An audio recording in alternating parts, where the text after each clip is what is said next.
we say in campus it is very important, is this individual having potential?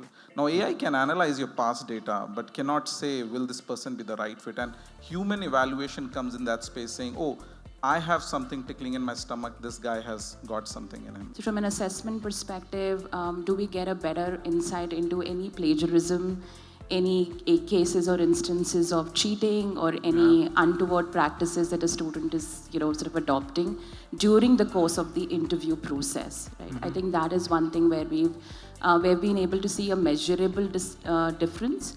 But what has not changed because of the onset of AI is definitely a selection decision is not with an AI. It still rests with humans. Looking at where we are heading, will AI be able to assist us, give us more streamlined way? The answer is yes, definitely. Okay. And is the organization thinking about it in that direction? Obviously, yes. It saves time, money, everything. Are we able to quantify today? It's early words, basis your codity tests, hackathon, everything.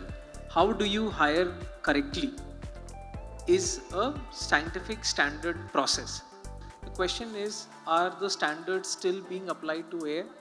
The AI processes, are the standards in place? Are we getting enough data to actually talk about it? When we are able to answer these questions, whether it's campus, whether it's experienced colleagues, whoever we hire, the principles still remain the same.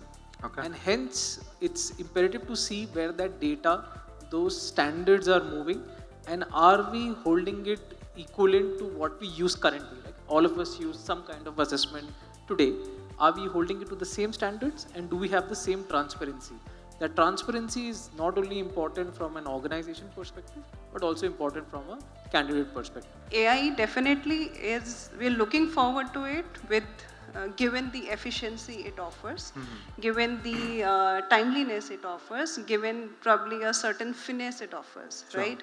But not at the cost of what already has been working well for us.